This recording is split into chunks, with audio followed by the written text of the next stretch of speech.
In 1995, the Super Nintendo Entertainment System came out with a game that would take JRPGs to the next level. Improving on graphics, gameplay, and story, and setting new industry standards, this new IP would become known as a milestone and a cult classic in years to come. And that game was...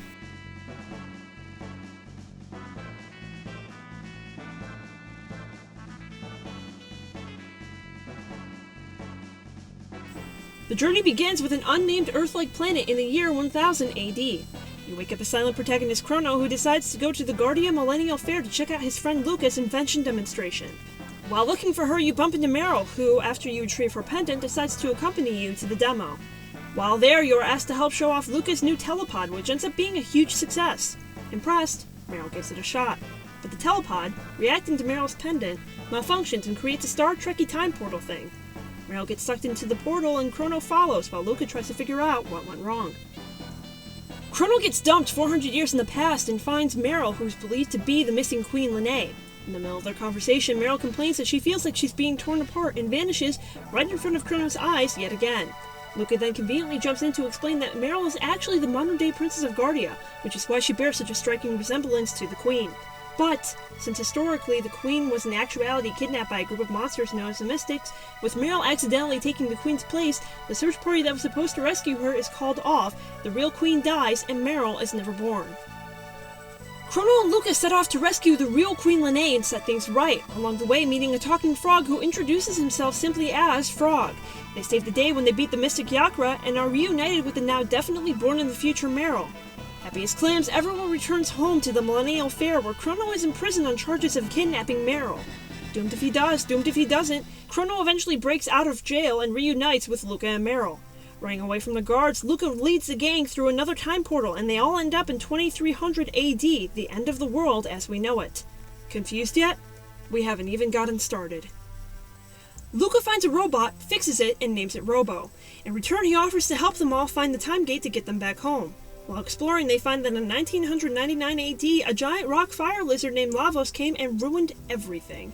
Chrono and crew decide to use their time-traveling powers to travel all across time and become strong enough to stop Lavos. Because what could possibly go wrong? While traveling, a woman from prehistoric times named Ayla joins the team as they fight the lizards who were responsible for summoning Lavos in the first place. They also find out that the talking frog, who was known as Frog, is in actuality a young knight apprentice named Glenn, who was transformed by the leader of the Mystics, Magnus, who is in actuality a prince from ancient times looking to wake up Lavos to get revenge on him for turning his mother into a jerk and killing his sister. Pursuing Magnus, the crew runs into Lavos and ultimately gets their butts handed to them. Chrono is killed, a floating island falls into the ocean, and everyone is mad at Magnus. They deal with him and go back in time to save Chrono by replacing him with a clone of himself in the moment before Lavos kills him. After that, the crew heads out and gets even stronger, learning more about each other along the way until they're finally ready to face Lavos. Depending on the choices you made during your playthrough, you will be greeted with one of 12 different endings, all of which we leave you to discover on your own.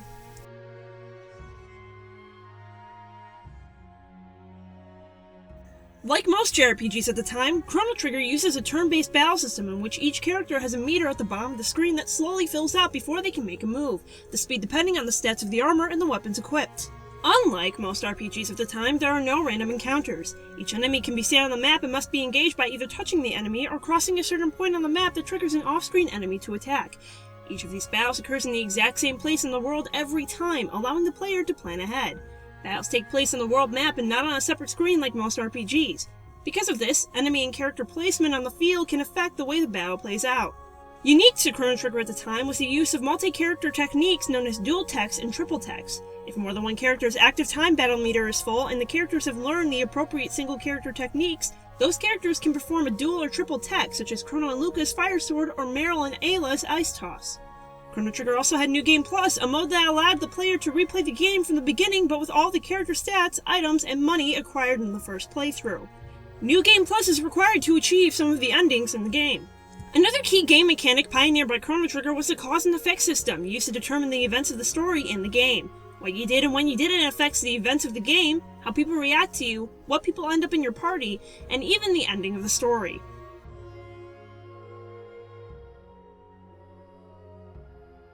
Chrono Trigger is a JRPG developed and published by Squaresoft, now Square Enix. The idea was conceived in 1992 by Final Fantasy creator Hironobu Sakaguchi, Dragon Quest creator Yuji Horii, and Dragon Ball creator and artist Akira Toriyama. Squaresoft dubbed these three industry veterans the Dream Team. Masato Kato wrote most of the script based on the story written by Yuji Horii, while Yasunori Mitsuda composed most of the score before falling ill and passing it on to famed Final Fantasy composer Nobuo Uematsu. The game launched on March 11, 1995 and received critical acclaim for its ingenuity and freshness. It was later ported to the PlayStation with added fully animated cutscenes in the character and music library, both of which were not possible to do with the SNES. The PlayStation port was timed to be released just before its sequel, Chrono Cross, and also happened to be released during the same year as the in-game Day of Lavos. This port is plagued with long load times and is generally viewed to be the worst version of the game. However, it is one of the easiest to acquire thanks to it being available for the PlayStation 3, PlayStation Portable, and PlayStation Vita. The PlayStation version was then ported again to the Nintendo DS in 2008 with some additional enhancements. This version included 2 additional dungeons that helped tie Chrono Trigger's story more closely to Chrono Cross. The additional dungeons were met with mixed reviews. Speaking of sequels, Chrono Trigger has had its fair share of them, being released to unfortunate poor reception. They are universally considered by fans of the series to be subpar or even poor in quality. Radical Dreamers, a spin-off series that delved into and expanded a side story in Chrono Trigger, was released for the Satellaview in 1996 and is no longer officially available in any format and never officially released outside of Japan. The actual canonical sequel to Chrono Trigger, Chrono Cross, was released in 1999 for the PlayStation. Chrono Cross takes place in a universe parallel to the one in Chrono Trigger, where rather than being centered around time travel, it focused on the sci-fi trope of alternate universes. It followed the adventures of a whole new cast of characters, with a new main character, Sergei, who was thrust into an alternate reality where he had died years before and has to solve the mystery of his own death.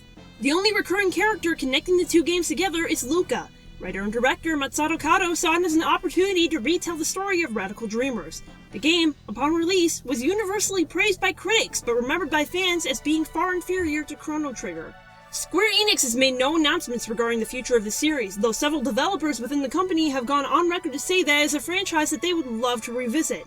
Fans have also gone on to try to create their own sequels and spin-offs, but have been met with cease and desists at every turn.